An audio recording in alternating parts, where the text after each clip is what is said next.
इस video class में Bihar board के कक्षा 8 के सामाजिक आर्थिक एवं राजनीतिक जीवन के अध्याय 6 के सभी प्रश्न उत्तर करने वाले हैं। तो वीडियो को पूरा देखिएगा और वीडियो अच्छा लगे तो वीडियो को लाइक करके चैनल को सब्सक्राइब कर दीजिएगा। और इस क्लास का PDF टेलीग्राम पर मिल जाएगा, जिसका लिंक डिस्क्रिप्शन बॉक्स में है। तो चलिए वीडियो को शुरू करते हैं। अध्याय 6 है न्यायिक प्रक्रिया, जिसका पहला प्रश्न है, आपके अनुसार पुलिस के क्या क्या काम होते हैं, लिख कर या चित्र बनाकर बताइए। तो इसका उत्तर होगा, पुलिस का काम FIR दर्ज करना, मामले की छानबीन करना, गिरफ्तारी करना और गिरफ्तार किए गए व्यक्ति को 24 घंटे के अंदर मजिस्ट्रेट के सामने प्रस्तुत करना, फिर अदालत में संबंधित मामलों के लिए दोषी व्यक्ति के खिलाफ सबूत जुटाकर पेश करना होता है। 2 नंबर प्रश्न है, ग्राम कचहरी ने अपना फैसला अवधेश के पक्ष में क्यों सुनाया, चर्चा कीजिए। इसका उत्तर होगा, ग्राम कचहरी ने अवधेश के जमीन के कागजात देखकर अवधेश की बात को सही माना, इसलिए ग्राम कचहरी ने अपना फैसला अवधेश के पक्ष में सुनाया। 3 नंबर प्रश्न है, क्या विनोद को अवधेश की पिटाई करनी चाहिए थी। तो इसका उत्तर होगा, नहीं, ऐसा कर विनोद ने अपराध किया और स्वयं को दंड का भागी बना लिया। 4 नंबर प्रश्न है, अगर विनोद ग्राम कचहरी के फैसले से संतुष्ट नहीं था तो उसे क्या करना चाहिए था। तो इसका उत्तर होगा, तब विनोद को सत्र न्यायालय में अपना मामला लेकर जाना चाहिए था। 5 नंबर प्रश्न है, थाने में रिपोर्ट लिखवाना क्यों जरूरी है। तो इसका उत्तर होगा, बिना थाने में रिपोर्ट लिखवाए पुलिस किसी प्रकार की मदद नहीं कर सकती। यह वैसा ही है जैसे ट्रेन में बैठने के लिए टिकट लेना होता है। 6 नंबर प्रश्न है, अगर आपके घर में चोरी हो जाए तो आप कैसे रिपोर्ट लिखवाएंगे, विवरण लिखिए। तो इसका उत्तर होगा, अगर हमारे घर में चोरी हो जाए तो हम थाने जाएंगे और थानेदार से FIR लिखने को कहेंगे। फिर हम FIR की नकल प्रति मांगेंगे। यदि थानेदार FIR दर्ज न करे तो डाक या इंटरनेट के माध्यम से बड़े पुलिस अधिकारी या मजिस्ट्रेट को FIR दर्ज करवाएंगे। 7 नंबर प्रश्न है, FIR की कॉपी क्यों जरूरी है। तो इसका उत्तर होगा, अपने पास भी तो प्रमाण चाहिए कि हमने FIR दर्ज करवाई है।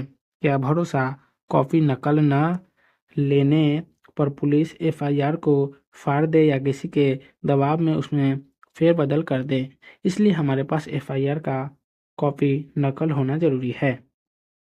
8 नंबर प्रश्न है, अगर कोई थानेदार आपकी FIR दर्ज न करे तो आप क्या कर सकते हैं। तो इसका उत्तर होगा, अगर कोई थानेदार हमारी FIR दर्ज न करे तो हम डाक या इंटरनेट के माध्यम से पुलिस अधिकारी या मजिस्ट्रेट को FIR दर्ज करा सकते हैं। 9 नंबर प्रश्न है, FIR की शिकायत के मामले में पुलिस छानबीन से क्या पता लगाने की कोशिश करती है। तो इसका उत्तर होगा, पुलिस यह पता लगाती है कि FIR में लिखाई गई बात सत्य है या नहीं, यानी जिस व्यक्ति को दोषी बताया गया है वह वाकई में दोषी है भी या नहीं, कहीं FIR में झूठी बात तो नहीं लिखाई गई। पुलिस यही सब छानबीन करती है। 10 नंबर प्रश्न है, मामले की छानबीन के लिए पुलिस को मारपीट का प्रयोग क्यों नहीं करना चाहिए। तो इसका उत्तर होगा, ऐसा करना कानून के खिलाफ होता है, इसलिए मामलों की छानबीन पुलिस को सभ्य तरीके से करना चाहिए, न कि मारपीट करके। 11 नंबर प्रश्न है, किसी भी अपराधी द्वारा थाने में अपना जुर्म कबूल करने पर उसे वहीं पर ही सजा क्यों नहीं सुनाई जा सकती। तो इसका उत्तर होगा, मजिस्ट्रेट के सामने अपना जुर्म कबूल करने पर ही व्यक्ति को यानी दोषी को सजा हो सकती है, क्योंकि मजिस्ट्रेट के यहाँ मारपीट नहीं होती और वह प्रथम न्यायाधीश होता है, जबकि पुलिस तो मारपीट कर जबरदस्ती भी किसी व्यक्ति से अपना जुर्म कबूल करवा सकती है। इसलिए थाने में अपना जुर्म कबूल करने पर भी किसी भी अपराधी को वही सजा नहीं सुनाई जा सकती, क्योंकि सजा सुनाने का काम अदालत का है। 12 नंबर प्रश्न है, क्या छानबीन की प्रक्रिया को कोई व्यक्ति प्रभावित कर सकता है, कैसे, आपस में चर्चा कीजिए। तो इसका उत्तर होगा, पैसे के बल या उस राजनीतिक पहुंच के बल पर कोई समर्थ व्यक्ति पुलिस या छानबीन की प्रक्रिया को आसानी से प्रभावित कर सकता है, पर यदि पुलिस अधिकारी ईमानदार हो तो उसे प्रभावित करना इतना आसान नहीं होता। 13 नंबर प्रश्न है, जमानत का प्रावधान क्यों रखा गया है। तो इसका उत्तर होगा, व्यक्ति अपने मामले का मुकदमा अदालत में खुद लड़ सके, इसके लिए जमानत का प्रावधान रखा गया है। 14 नंबर प्रश्न है, इस कहानी में विनोद का जुर्म जमानती है या गैर जमानती? तो इसका उत्तर होगा, इस कहानी में विनोद का जुर्म जो जमानती है, क्योंकि उसका मुकदमा फौजदारी मुकदमा था जो भारतीय दंड संहिता की धारा 326 के अंतर्गत आता है।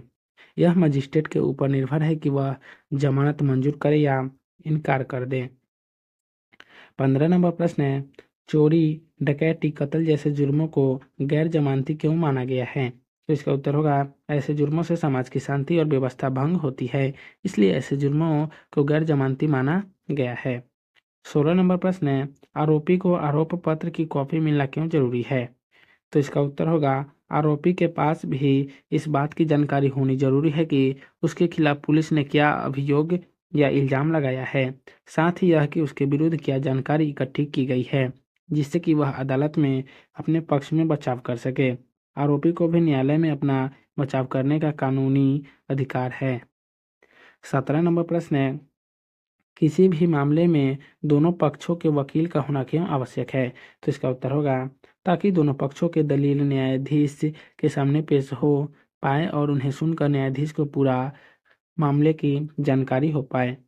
18 नंबर प्रश्न है, किसी भी मुकदमे में गवाहों को पेश करना व उनसे पूछताछ करना क्यों जरूरी है? तो इसका उत्तर होगा, मामले को पूरी तरह से अदालत में सच सच सामने लाने के लिए किसी भी मुकदमे में गवाहों को पेश करना व उनसे पूछताछ करना जरूरी है।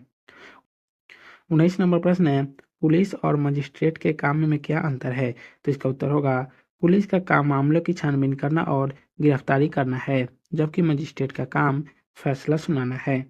20 नंबर प्रश्न है, अपील के प्रावधान का क्या उद्देश्य है? तो इसका उत्तर होगा, यदि किसी आरोपी को निचली अदालत के फैसले से असंतोष हो तो वह उच्च न्यायालय में फैसले के पुनरीक्षण के लिए जा सके, यही अपील के प्रावधान का उद्देश्य है।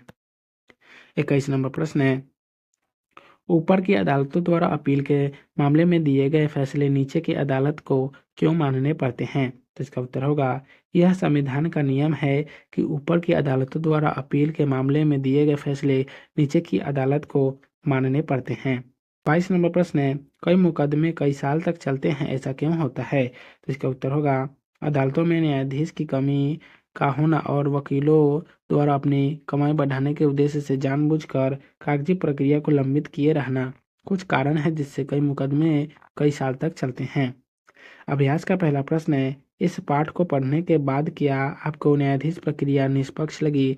यदि हाँ तो उन बिंदुओं को सूची बनाइए जिससे न्यायिक प्रक्रिया की निष्पक्षता का पता चलती है। तो इसका उत्तर होगा, हाँ, इस पाठ को पढ़ने के बाद मुझे न्यायिक प्रक्रिया निष्पक्ष लगी। पाठ में विनोद और अवधेश के बीच विवाद का ब्यौरा दिया गया है। अवधेश ने जमीन के मामले में विनोद की पिटाई कर उसका हाथ तोड़ दिया। पुलिस से कार्रवाई के बाद अवधेश को मजिस्ट्रेट के सामने पेश किया। प्रथम श्रेणी मजिस्ट्रेट की कचहरी में उसकी पेशी हुई। फिर कई पेशियों के बाद मजिस्ट्रेट ने अवधेश को विनोद की गंभीर पिटाई का दोषी मानकर उसे 4 साल की कैद की सजा सुनाई। विनोद ने अपने वकील से सलाह पर मजिस्ट्रेट के ऊपर के सत्र न्यायालय में अपील की, जहां उसकी सजा 4 साल से 3 साल कर दी गई। फिर इस फैसले से भी असंतुष्ट होकर विनोद ने उच्च न्यायालय में अपील की, जहां उच्च न्यायालय के न्यायाधीश ने सत्र न्यायाधीश के फैसले को बरकरार रखा। अंत में विनोद को जेल जाना पड़ा। इस पूरे प्रकरण से न्यायिक प्रक्रिया की निष्पक्षता का पता चलता है। 2 नंबर प्रश्न है, क्या न्यायिक प्रक्रिया की निष्पक्षता को प्रभावित किया जा सकता है? अपने उत्तर को कारण सहित लिखिए। तो इसका उत्तर होगा, हाँ, कई मामले में न्यायिक प्रक्रिया की निष्पक्षता को प्रभावित किया जा सकता है। जैसे मान लिया कि किसी केंद्रीय मंत्री का भाई किसी संगीन जुर्म में गिरफ्तार होकर अदालत के सामने लाया जाता है। मंत्री मामले से संबंधित न्यायाधीश को तरक्की का प्रलोभन देकर न्यायाधीश की निष्पक्षता को प्रभावित कर अपने भाई को बेगुनाह साबित करवा लेता है। यह उदाहरण न्यायिक प्रक्रिया की निष्पक्षता को प्रभावित करने का है। 5 नंबर प्रश्न है, मान लें कि आप उच्च न्यायालय में न्यायाधीश हैं। न्याय देते समय आप किन किन बातों का ध्यान रखेंगे? तो इसका उत्तर होगा, एक उच्च न्यायालय का न्यायाधीश होते हुए मैं इस बात का खास ध्यान रखूंगा कि किसी बेगुनाह के सजा न मिले और कोई दोषी कानून की नज़र से बचकर न निकल सके। 6 नंबर प्रश्न है, भारत में अपनाई जाने वाली न्यायिक प्रक्रिया में क्या क्या कमियां हैं? इन कमियों को दूर करने के लिए क्या क्या करना चाहिए? तो इसका उत्तर होगा, भारत में अपनाई जाने वाली न्यायिक प्रक्रिया में कई कमियां हैं। उनमें से कुछ निम्नलिखित हैं। पहला हो जाएगा, अदालतों का जनसंख्या की बढ़ोतरी के हिसाब से बेहद कम होना। दूसरा, अदालत में न्यायाधीशों की कमी होना। तीसरा, कागजी प्रक्रिया बेहद जटिल होना। चौथा, कानूनी प्रक्रिया बहुत खर्चीली होना। पाँचवां, किसी मामले की सुनवाई होने और फैसला लेने की प्रक्रिया में बहुत ज़्यादा समय लगना। तो आज की इस वीडियो क्लास को यहीं समाप्त करते हैं। फिर मिलेंगे नेक्स्ट वीडियो में। तो आप सभी को वीडियो देखने के लिए बहुत बहुत धन्यवाद।